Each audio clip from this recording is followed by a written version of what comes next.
Medical కాలేజీలకు టెండర్లు వేయొద్దు, మేము గెలిచిన తర్వాత వాటిని రద్దు చేస్తామని జగన్మోహన్ రెడ్డి పబ్లిక్గానే వార్నింగ్ ఇస్తున్నారు. అసలు 17 మెడికల్ కాలేజీలు కడతానని స్టార్ట్ చేసిన జగన్మోహన్ రెడ్డి 25% మాత్రమే పూర్తి చేశారు. కేవలం 5 కాలేజీలు మాత్రమే నిర్మాణం జరిగింది.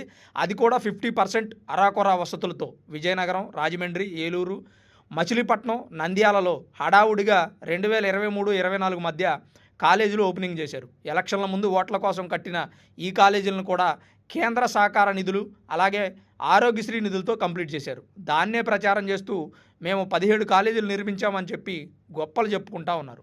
అందులోనూ ఈ 5 మెడికల్ కాలేజీలు నిర్మించడానికి 2125 కోట్ల రూపాయలు ఖర్చు చేస్తే 1451 కోట్లు మాత్రమే కాంట్రాక్టర్లకు బిల్లులు ఇచ్చింది జగన్ ప్రభుత్వం. 674 కోట్లు ఇప్పటికీ ఇంకా ఇవ్వాల్సి ఉంది.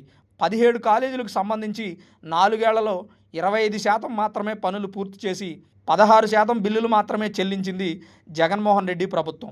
జగన్మోహన్ రెడ్డి సొంత నియోజకవర్గమైన పులివెందుల్లో కూడా మెడికల్ కాలేజీ కన్స్ట్రక్షన్ని కంప్లీట్ చేయలేకపోయారు. ఇప్పుడు మెడికల్ కాలేజీని ప్రైవేట్ పరం చేస్తున్నారని గగ్గోలు పెడుతున్నారు.